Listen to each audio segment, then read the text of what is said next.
Bismillahirrahmanirrahim. Assalamualaikum warahmatullahi wabarakatuh.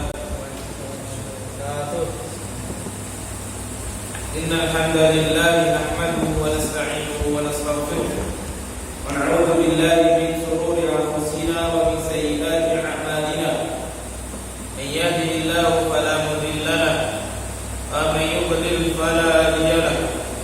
Asyhadu an la ilaha illallah wahdahu la syarika lahu wa asyhadu anna Muhammadan 'abduhu wa rasuluh. Sallallahu wa sallam wa baraka alaihi wa ala alihi wa ashabihi ajma'in.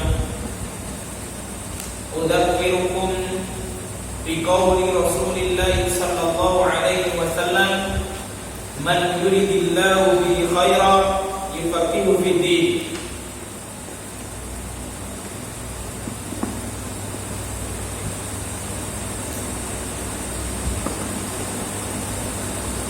Wa qala ta'ala, innama yakhshallaha min ibadihi al-ulama.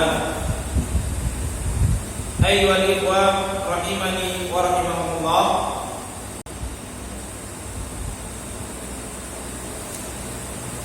Ta'allamna fi darsina al-madi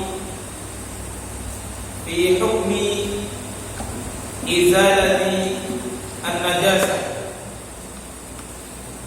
Pada pelajaran kita yang telah lalu kemarin, kita telah membahas tentang hukum menghilangkan najis. Wan najasa huwa qadrun mahsusun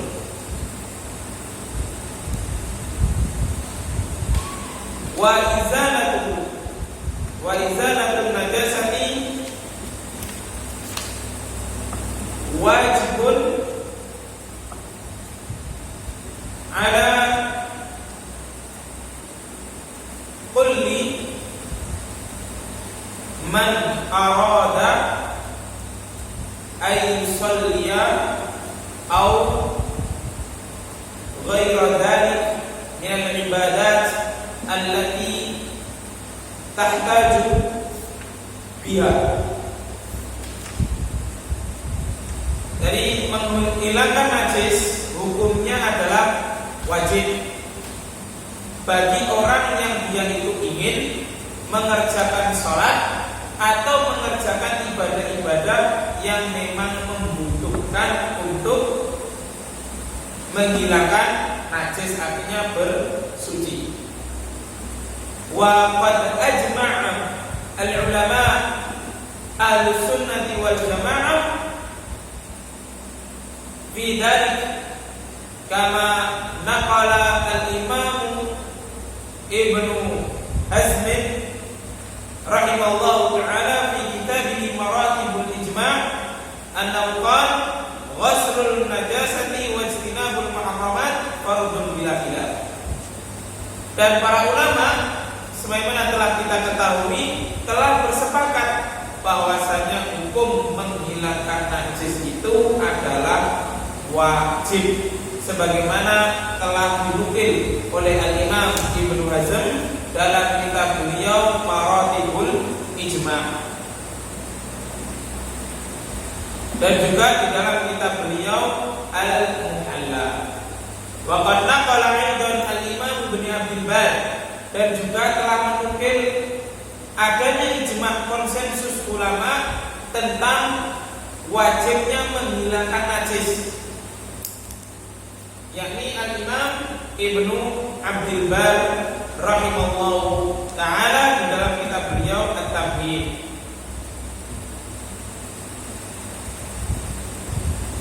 Wa qad jaa'a nassun minal kitab was sunnati ala dzalik.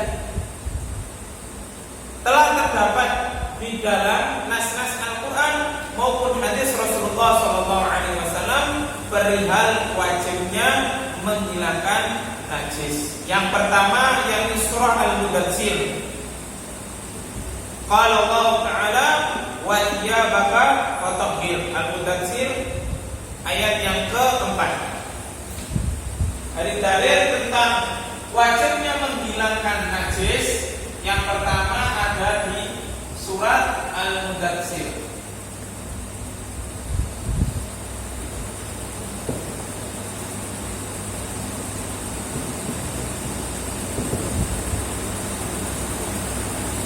Al-Mudatsir ayat yang keempat yang berbunyi wa thiyabaka fatahhir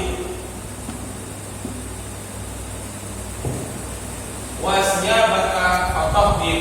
Ini dalil yang pertama tentang wajibnya menghilangkan hadas ketika seorang itu ingin melakukan sholat atau melakukan ibadah-ibadah yang menuntut untuk bersuci atau bertaharah. Qala At-Tabari rahimahullah taala, Imam Tabari mengatakan an Muhammad bin Sirin, dari Muhammad bin Sirin, Al-Imam Ibnu Sirin, beliau ini adalah sahibu tafsir Ahlam. Al-Imam Ibnu Sirin ini merupakan ahli dalam tafsir mimpi, sehingga terkenal kitab beliau Tafsirul Ahlam, tafsir mimpi yang dinisbahkan, yang disandarkan kepada Al-Imam Muhammad bin Sirin. Tapi kata Syekh Muhammad bin Shalih Al-Utsaimin rahimahullah taala, seorang itu tidak diperbolehkan untuk berpegangan dengan tafsirnya Ibnu Sirin. Kenapa? Karena perbedaan tempat, waktu, dan keadaan, sehingga membutuhkan tafsir yang berbeda. Kalau Al-Imam Ibnu Sirin menafsirkan mimpi sesuai dengan keadaan orang yang dijumpainya, yang tanya kepada beliau pada saat itu. Oleh karena itu kata Syekh Muhammad bin Shalih Al-Utsaimin, tidak boleh kita itu berpegangan secara mutlak dengan tafsir mimpinya Al-Imam Ibnu Sirin. Nah, di sini dinukil oleh Al-Imam At-Tabari tentang tafsir Ibnu Sirin tentang firman Allah Subhanahu wa taala wa thiyabaka fatahhir. An Muhammad bin Sirin qala wa thiyabaka fatahhir qala igsilha bil ma. Kata Al-Imam Ibnu Sirin, igsilha bil ma, ay igsil thawabaka bil ma idza asabahu atau idza asabaha najasun. Itu maknanya.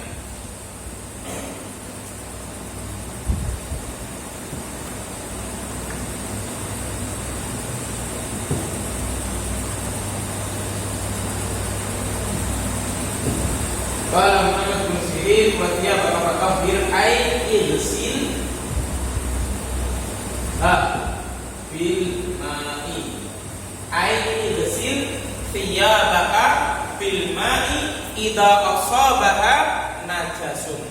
Maksudnya igsilha bil ma', cucilah pakaianmu, yakni ketika pakaian itu terkena najis, maka cucilah ketika kamu ingin memakainya untuk sholat.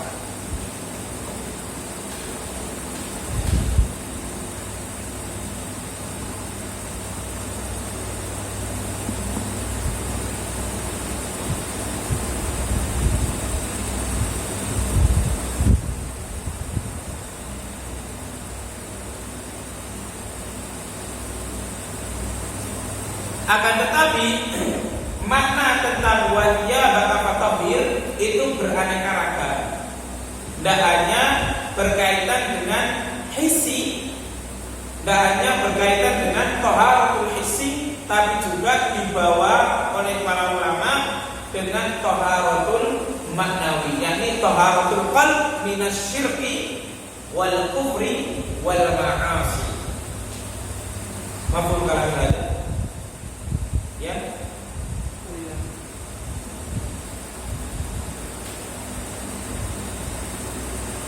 Jadi qala ba'du salaf atau qala ba'du mufassirin fi qaulillahi tabaraka wa ta'ala wa thiyabaka fatahhir, rubbama yaqul atau rubbama fassara hadhihi al-ayat bi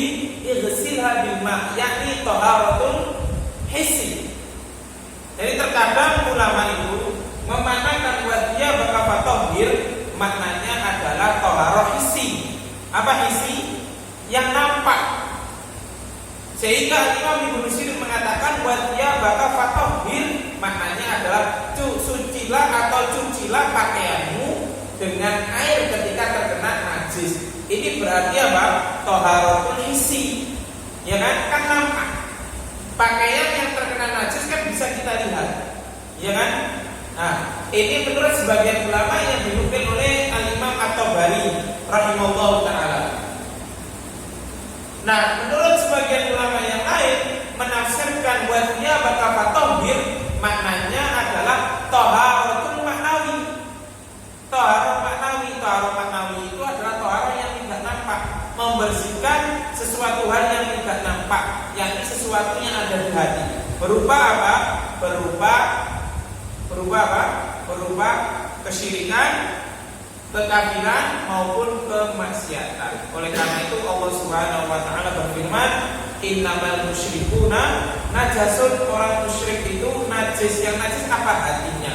Nah, dalam makna ayat ini wadiya baka fatahhir, ada ulama yang menafsirkan ay tahhir a'malaka 'anil syirki. Bersihkan perbuatanmu itu dari perbuatan syirik. Paham? Jadi wadiya baka fatahhir ini ada dua tafsir. Ada thaharah secara hissi dan ada thaharah secara maknawi. Paham? Alhamdulillah.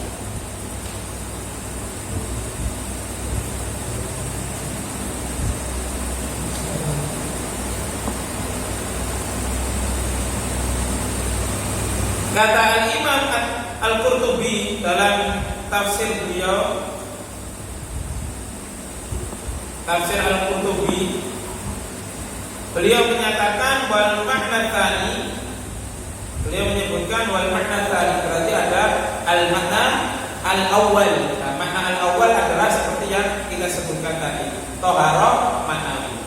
Kata Al-Imam Al-Qurtubi wal makna tsani, makna yang kedua adalah ghusluha minan najasah, mencuci pakaian dari najis, wa huwa dhahirun minha. Dan kata Imam Qurtubi, inilah yang jelas dari firman Allah Subhanahu wa taala tadi, di mana Allah tadi katakan wadiya baka fatahhir. Jadi kita hukumi secara dhahirnya ya baju, bukan amalan. Qala Ibnu Sirin wa Ibnu Zaid la tusalli illa fi thawbin tahirin. Nah, Al-Imam Ibnu Sirin dan Ibnu Zaid mengatakan berdasarkan firman Allah Subhanahu wa taala tadi, wadiya baka fatahhir ay la tusalli illa fi thawbin tahirin. Yani janganlah kamu sholat kecuali dengan pakaian yang suci. Paham? Jadi Allah perintahkan wadiya baka fatahhir, maknanya adalah la tusalli illa bi thawbin tahirin. Janganlah kamu sholat kecuali dengan pakaian yang suci. Wahtaja bi Asy-Syafi'i ala wujubi taharati thawbi. Dan Imam Syafi'i berdalil dengan ayat tadi wadiya baka fatahhir tentang wajibnya menghilangkan najis dari pakaian.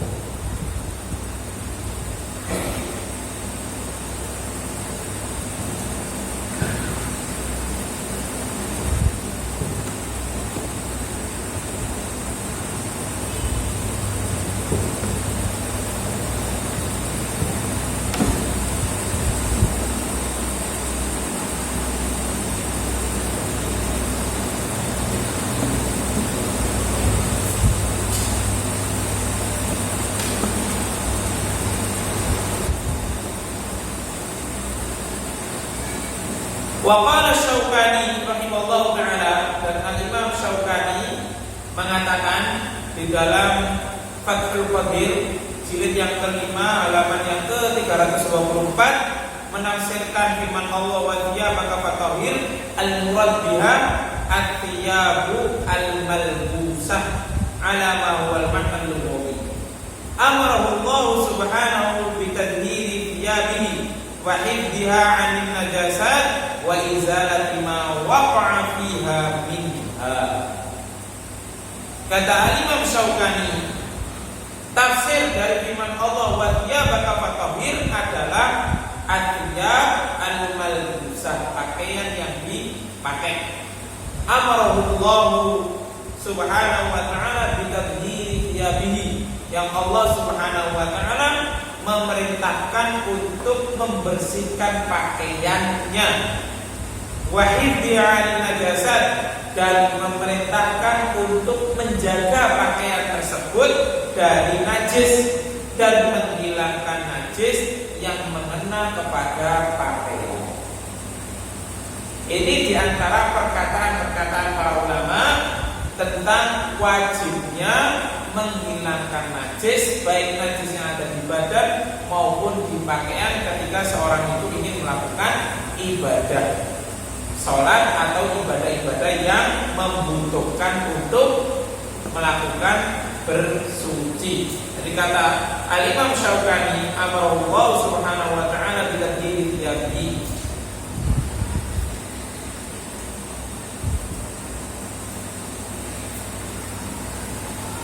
Qala Syaukani,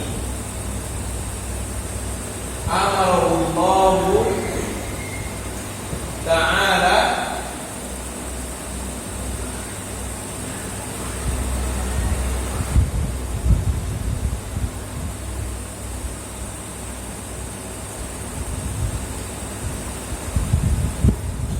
bi tadhhiri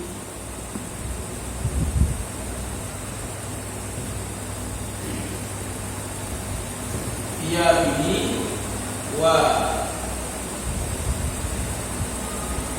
hifdhiha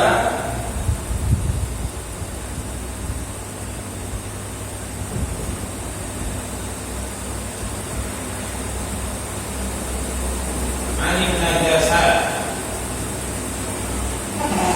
wa hifdhiha anil najasat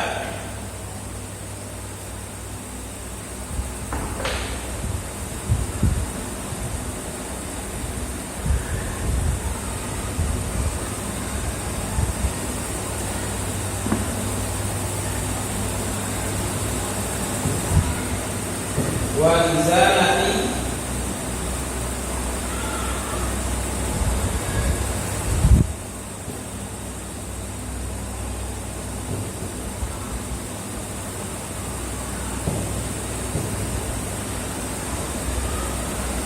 ma waqa'a fiha minha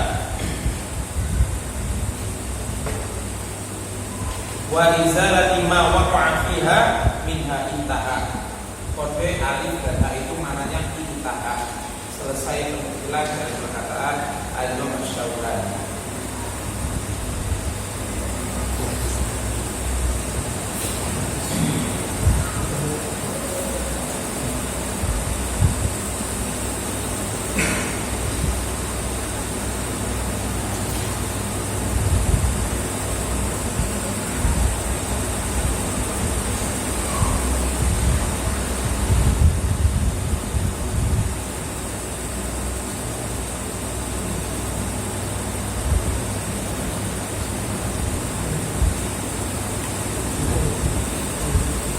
Dalil yang kedua dari hadis Rasulullah SAW tentang perintah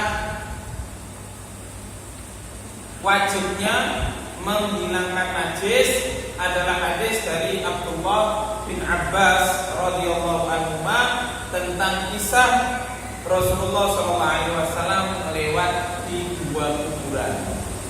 Pernah dengar kisah ini? Hah?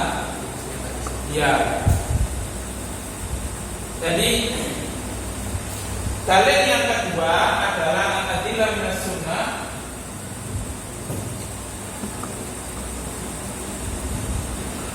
minas sunnah ma rawahu Muslimun.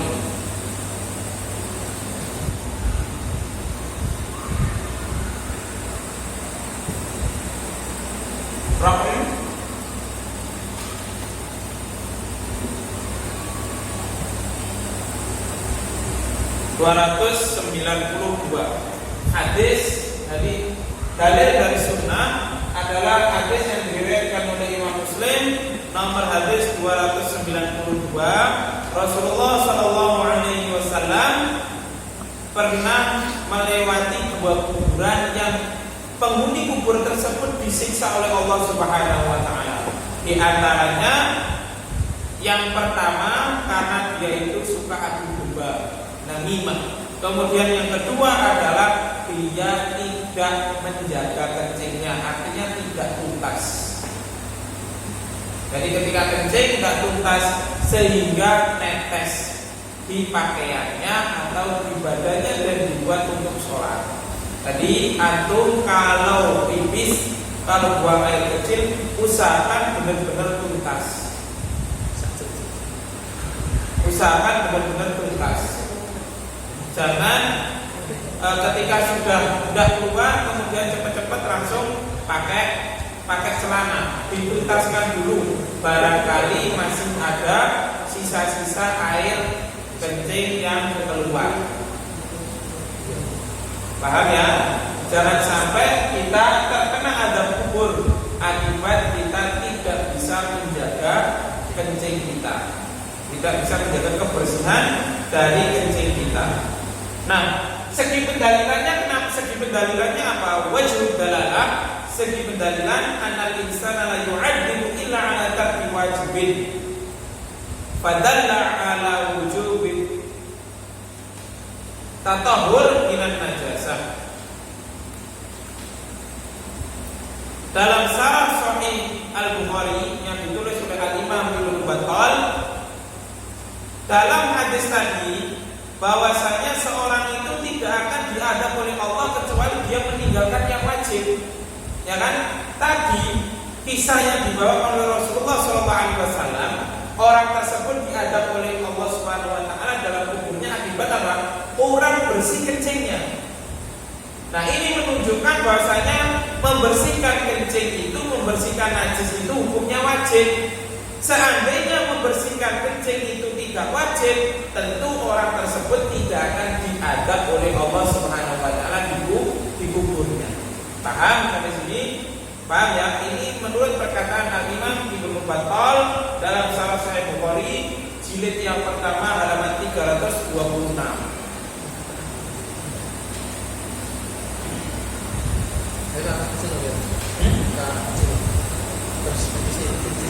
Anak kecil kalau dia belum tamyiz, ya kewajiban orang tuanya untuk menjaga. Masuk masjid, yang terkena najis itu apanya? Kalau yang terkena najis misalkan kakinya, ya berarti konsekuensinya masjidnya harus dibersihkan.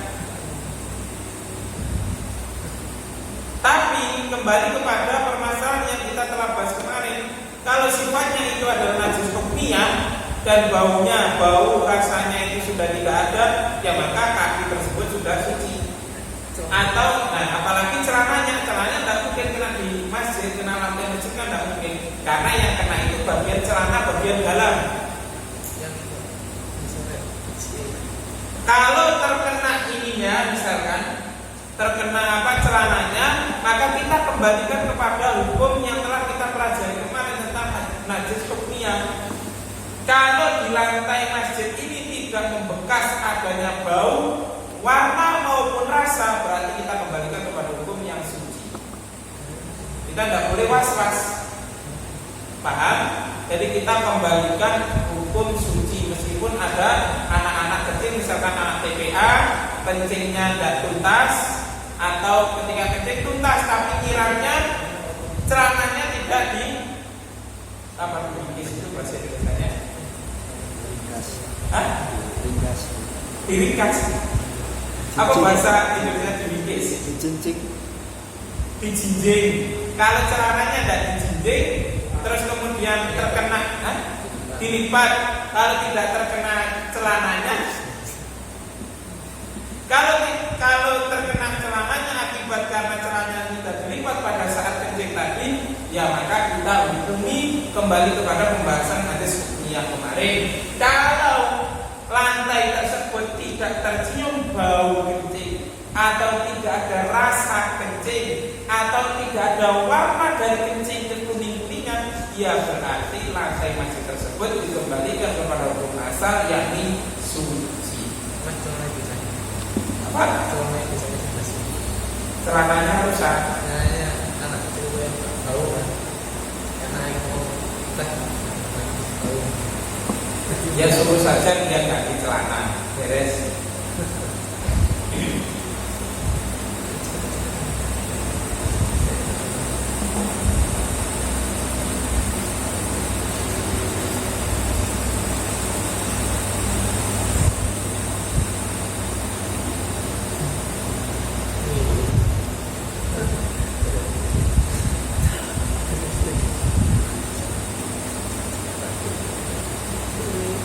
Kemudian dalil dari sunnah yang kedua adalah hadis dari Asma radhiyallahu anha yang diriwayatkan oleh Imam Bukhari nomor hadis 227 dan Imam Muslim 291. Ma rawahu al-Bukhari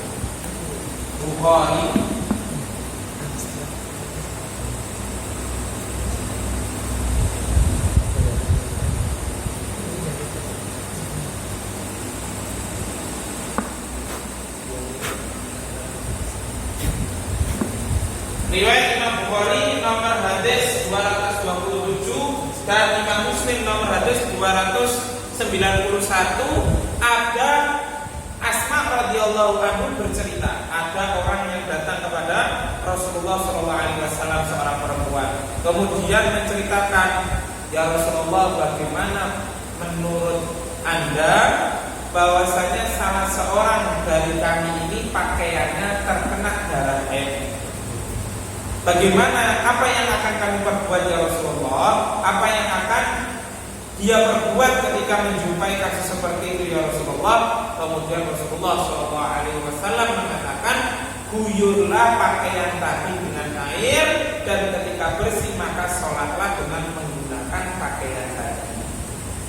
Berarti ini berkaitan dengan najis yang terkena pakaian. Berarti darah haid adalah darah yang najis. Kalau darah biasa enggak. Darah biasa enggak. Gimana? Darah biasa.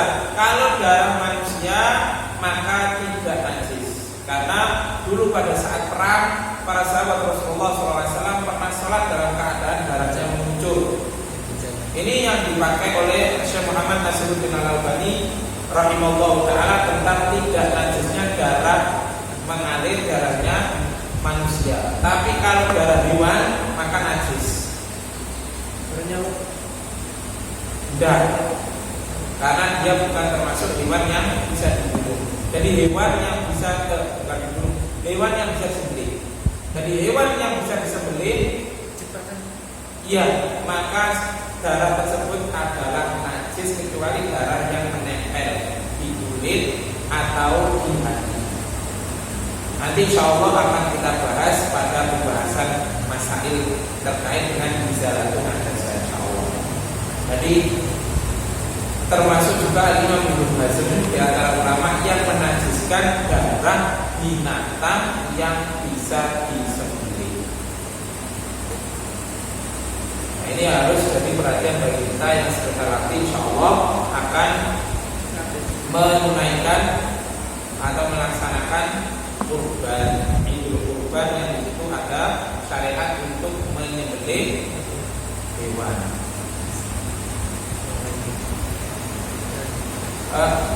Hari ini antum pulang enggak? Pulang. Ini pulang Hari jalan. Habis ini ada juga. Biasanya insya Allah kita ada jadwal untuk imami sholat Id. Jadi insya Allah biasanya kita ajak bareng untuk ikut sekalian. Insya Allah drivernya sudah siap insya Allah. Biasa. Insya Allah drivernya sudah siap.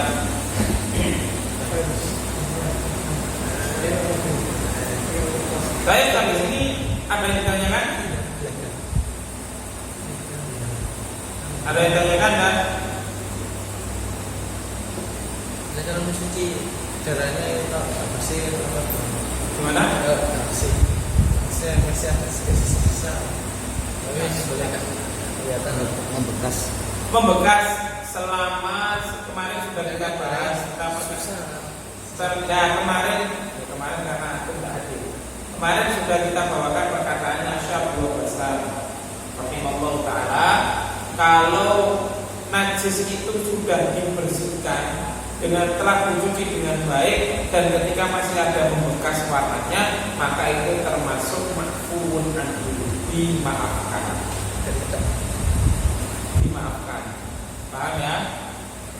Asalkan kita sudah berusaha untuk menyucinya dengan baik. Kalau menyucinya hanya kepek-kepek ya tidak dihukumi, tidak dapat ma'fuun anhu, tapi harus benar-benar membersihkan badan yang terkena cipratan darah tadi dengan baik.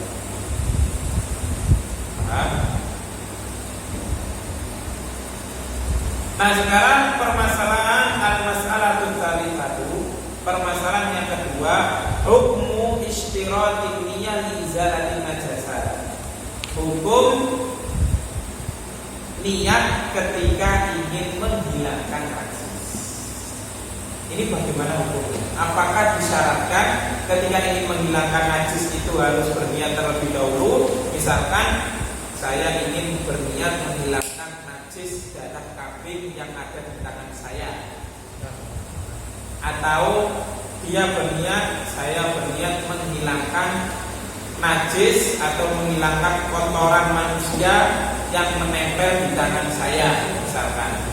Berapa kotoran nempel di tangan gimana saja? Misalkan kalau ada santri TPA yang kecil-kecil itu diambil pahat.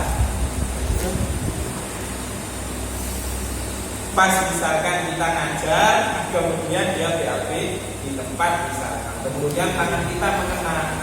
Ini apakah perlu niat terlebih dahulu untuk mencuci tangan yang terkena kotoran tadi atau bagaimana? Dalam kasus ini ada sebagian madzhab Syafi'iyah dan madzhab Imam Ahmad bin Hanbal yang mengharuskan adanya niat. Akan tetapi, jadi ada dua pendapat ya. Yang pertama, bahwasanya disyaratkan niat ketika ingin menghilangkan najis. Disyaratkan niat. Apa perbedaannya hadas dengan najis?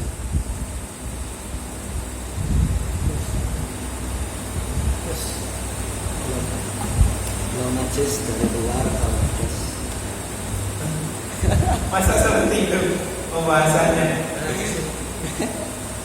Kalau najis kan kemarin fadlul maksusun yang mena'u kotoran yang menempel min sihhati shalat. Kalau hadas, hadas kok yang mengenai tubuh. Hadas, apa hadas? Yang keluar dari kubul atau dubur yang bisa menghalangi sahnya sholat. Itu berupa diantaranya berupa hadas. Nah, ini kan menghilangkan najis. Kalau najis berarti dari luar, tadi kata Al-Masrur, dari luar. Kalau hadas dari dalam, misal kentut, kencing, BAB, keluar darah nifas atau keluar darah haid, jadi dari dalam. Maka ini berhadas, orang yang berhadas.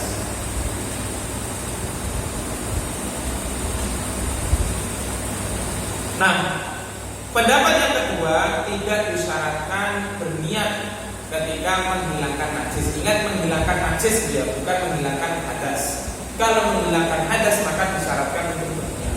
Misalkan antum kentut ketika mau sholat kemudian berwudu dulu, maka harus niat ketika berwudu, niat untuk menghilangkan hadas. Jadi harus kita bedakan antara hadas dengan najis. Kalau menghilangkan hadas harus dengan niat, kalau menghilangkan najis tidak perlu disertai dengan adanya niat. Menurut pendapat kebanyakan para ulama.